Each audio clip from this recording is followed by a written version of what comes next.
Now looking to the option part. Now option is comes out of 40 bytes. So we have seen that in this we have 20 is the mandatory and 40 is options. So we'll discussing about this 40 bytes. The datagram which we are sending, it is not always required. This contains some extra information which is held for network testing and debugging. Okay, so we will see that how these fields are used for testing and debugging purpose.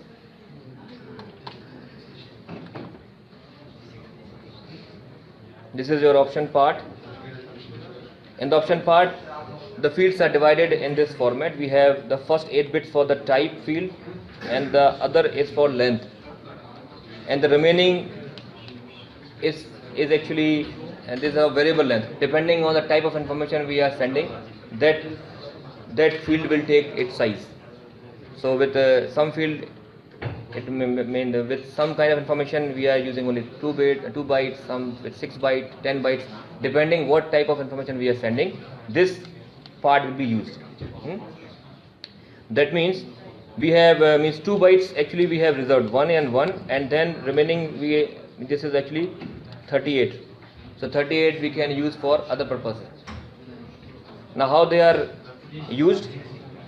So out of this type, now this type contains some information which is defined like this. Out of 8 bits we have divided into 3 portions, first bit and the other 2 bits and the remaining 5 bits. Now the first bit tells us that if you are fragmenting your datagram, then all the fragment must carry this information or not. So if it is 0, copy only in the first fragment. Means the option part should be only copied in the first fragment and the other fragment will not carry this part. Let's say you have a packet where you have 32 bytes of header size, right? So that means you have 12 bytes is for the option part, and if the value is set equal to 0, that means when you are fragmenting it, only the first fragment will contain this 12 bytes. The remaining will not contain, they will only contain the 20 bytes, which is the mandatory part. If it is 1, then all the fragment must carry this information. Now we will see some scenarios are here. We have some scenarios where we see that when it is required, when it is not required, when we want to send this information with all the fragment and when we want to send with some of the fragments. Some means only the first fragment. Either we have the option of the first fragment or all the fragments. So the first bit is actually used to carry this information. The next are used for these 4 purposes. So actually out of these 4 combination, only 2 is defined. This and this means 0 0 is defined and 1 0 is defined. The other has no meaning. Means we have given no direction for this. So if it contains 0 0, that means you want to control your packet, the datagram which you are sending. You want to provide some information that controls the datagram. Means the information directly applies to the datagram where where you are doing fragmentation, right? If you use 1 0 means you are actually testing the network. You are trying to debugging your network. Okay, so we have 2 kind of scenarios. One, you want to control the datagram which you are sending, then you will set this as 0 0. Or if you want to send particular datagram, but the objective is to carry some information to check the network. Okay, then we write 1 0. Then we have the last or the rightmost 5 bits are used for these particular. So actually we have many combinations are possible, but out of all possible combination, only these are defined. Only 6 are defined. Only 6 has a meaning, the other has no meaning. So if the packet contains any other meaning, it is discarded. It will not be responded. So if the packet contains only this 6 combination, then only the packet has some meaning. If this information is there in the option field, what will happen? So actually it says that we have to copy in the first fragment, and it is for datagram control, but we have no specific task assigned to this. We are not doing anything. Okay, so actually this is of no use. We covered record route as well, right? So record route option is used if we are interested to find out the information about the routers which are on the way. We need to write their IPs in this datagram. So how do we do this? We do this with the help of type 7. Type 7 is for record route. The next option is strict source route. Now in the record source route, in the record route option, what we are doing, we want to record down, we want to note down all the routers information which are on the way, and these fields are empty when the packet starts from the center machine. But in the strict source route route, this entry will be filled. Now the purpose of a strict source route route, we want to restrict the path of the datagram. We want to set the path before it is delivered that the packet must go through the defined routers. This is only applicable when you are aware about the entire path. You must be aware about the routers which are on the way. You must be aware about the IPs of these routers. And then you will write these IPs here in this place. And you are saying that deliver my packet through these routers only. This is called strict source route. Now why is it strict? Strict means whatever IPs you are writing here, only those IP must be used. Means neither less nor more. If you are writing here 4 IPs, then your packet must be delivered using 4 routers only. If it needs 5 routers, then it is discarded. Okay. So when you use strict source routing, the last entry must be your destination address. So here the first field is the type, which is 137, that is for the strict source. This tells us how many entries you are interested in, and pointer will tell us the position, which will be read every time. So initially when we start with value 4 because this is the 4th byte. The first row is the 4th byte number, which is actually used to get the information about the first IP. Now look at this example.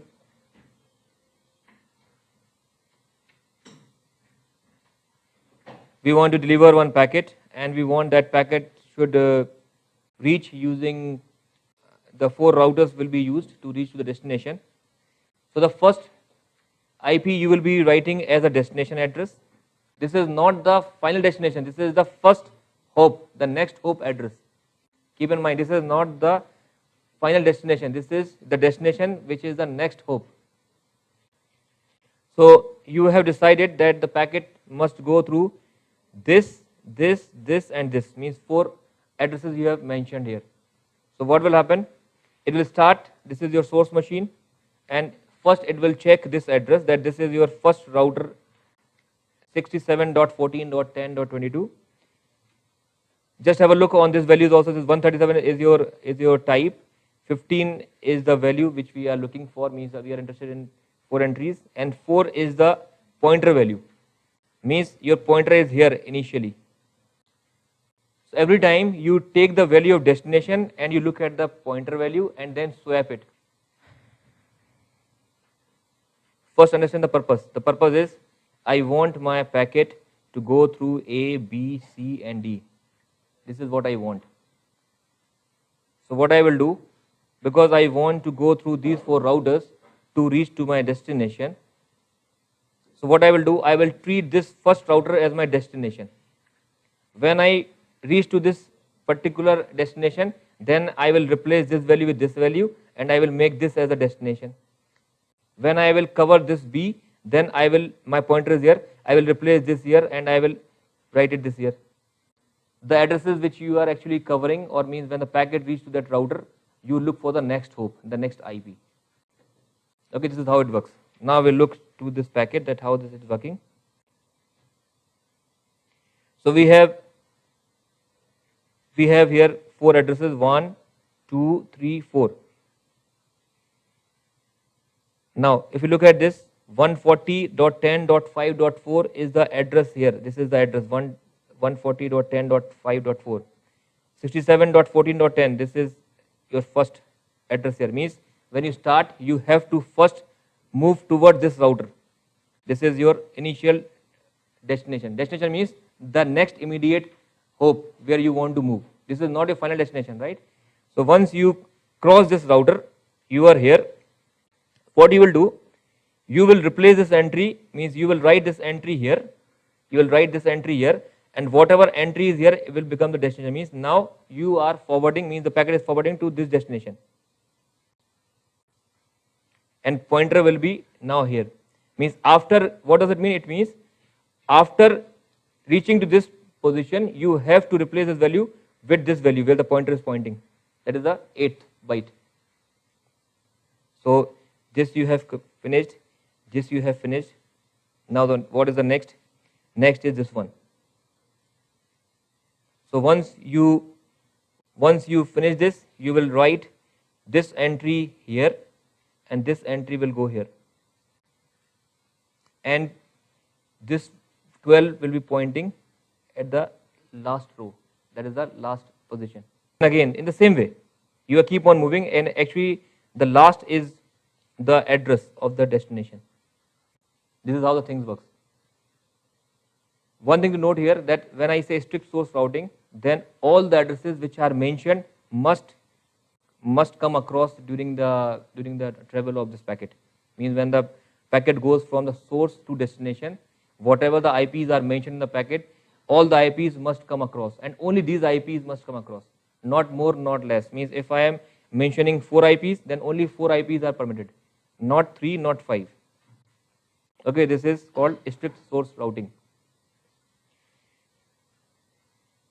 Loose source routing is a extension, you can say, or a flexible strict source routing, where we want to give some flexibility. What does it mean? It means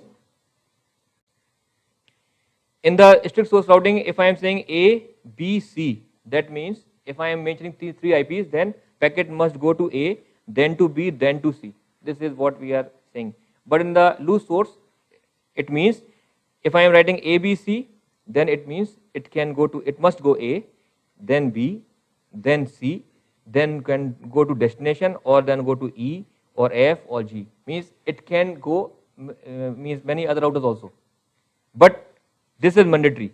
Whatever is mentioned, that is mandatory, plus more routers is also possible. Now why strict sources means existing there? Because we have a limitation of 9 addresses. This is one of the reason. Let's say from source to destination, there are 12 routers required, but you can only write 9 entries. So actually you have to use what? You have to use loose source. You cannot do this with the strict source. Okay, again I will try to make it here. Let's say this is source, this is destination. Okay.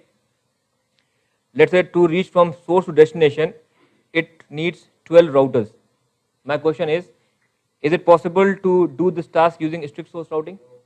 No. Why? Because maximum number is 9. We need to use only loose source.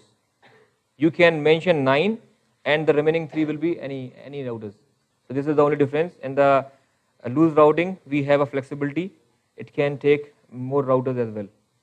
But again, whatever is mentioned, that is mandatory.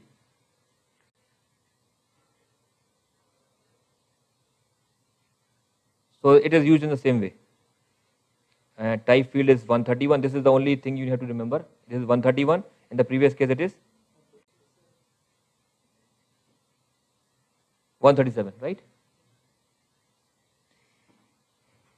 Okay, let me ask you one more question. By looking into 131, can you comment that if I am going to fragment this packet, this fragment must be copied in all the fragments or not? How do we know this? Looking at the first bit. So in the loose source, it says yes, it is to be fragmented in all the fragments. The next is timestamp option.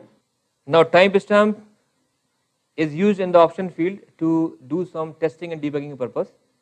Here we want to find or check the performance of routers. We want to check that how much time the router will take when the packet goes to the router and the packet leaves from the router. Because router take the packet, do some processing, and then forward the packet. So we want to check the performance. So this is one kind of mechanism that help us to check the performance of the routers. This is called timestamp. The code value is 68. So here, this is the type, length. Again, how many information we are interested in, how many routers we want to consider. Pointer means the location that will be read, means it will point to this kind of information, at which location the software will read the information. Then overflow bit is different the overflow bits. Overflow bits means overflow, we have 4 bits are there. Overflow means the number of routers which have not noted here. Routers not noted in the table, or you can say not recorded. It's the proper word is not recorded in the table. What does that mean? We have only limitations of 9 addresses. Let's say the packet has to go through 12 routers. So when it goes to destination, it will say 3 value. That means 3 routers are not recorded in this journey. Let's say if it is using 15 routers, then the value of this field is 6. That means 6 routers has not been recorded during this journey because of the limitation. Then we have the last field called flag. In the flag we have 4 bits and we have 3 categories. 3 options are here. Flag 0, flag 1 and flag 3. Flag 0 is used if you are only noting down the timestamp. Just note down the timestamp. Timestamp is a numerical value which is, this is actually represent the time, and we are writing the time in milliseconds. So we are assuming that it is synchronized and the router whatever time is having, let's say the time is 10:20, so it will convert this into the millisecond value, right, some value, and it will write it there at this field. So timestamp only, flag 0 means timestamp only, it goes to the router, and when it leaves the router, whatever the time is there at the router, it will make the entry. This is called flag 0. Flag 1 means we are interested to note down 2 information, IP as well as timestamp. The IP of the router, which is actually processing the packet, and when this packet is leaving this router, the timestamp value means what is the time. Then flag 3. Flag 3 is for a specific routers only. Let's say this is A, this is B, this is C. So this is source and destination. From source and destination, it takes A, B, C, D, E. Means the path will go like this. This is destination. This is router, right? Let's say small d. Now if I am writing ABC, that means I am only interested to know the performance of ABC. So means my packet will go to A and it will match this entry. Yes, this is here. So I will note down the timestamp. My packet will go to router B. This entry is here. So I will note down the timestamp. C, this entry is here. Note down timestamp. D, it is not here. Leave it. E, not here. Leave it. So when it goes to the destination, only we have the information about A, B and C. But D and E is also used. Here what I am saying, I am interested to know the performance of defined routers. Let's say out of these 5 routers, I am interested only B. So I will write only B entry here. Okay, I will again repeat. Okay, now look here, again I am explaining this. What is the meaning of flag 3? Flag 3, this is maybe your source, this may be your destination, and we have 3 routers on the way to connect source to destination. This is, let's say, A, this is B, and this is C. I am interested to check the performance of B only. So what I will do, I will make my packet and I will write option 3, and I will write only the IP of this router here, and the remaining fields will be blank. So how it will work? Packet will go from source, it goes to A, it will check the IP of A and check in the table. Is this IP is mentioned here? No. So don't do anything, move to B. Is this IP is mentioned here? Yes. Then write the timestamp value. Goes to 3. Go to C. Is this IP is here? No. Move forward. That means only the B information is in the packet, other router's information is not there. This is called flag 3. Okay. So this is how the things will work. This is one example. This is example for flag 1. Flag 1 means we are interested to note down the IP as well as timestamp value. So you look at this, 68 is the type, we are doing the timestamp. 28 is what? Length. So we have code, length, pointer, overflow and flag. So 28 is length. 5 is what? The pointer. 0 is what? Overflow. And 1 is what? The type, flag. So your pointer is here. If you remember in the previous cases, the pointer start at 4 because we have used only 3 bytes and we start from the 4th byte. Here we have used all the 4 bytes and we start from the 5th byte. So here the pointer will be here. Now it goes, it has some destination, it is not mentioned, packet has to be delivered to some destination. It moves. The moment it leaves this router, it will take this information and write it here and also write the timestamp value and will increment the pointer value, compare with this is less than this, okay, then the pointer will be here. It moves here.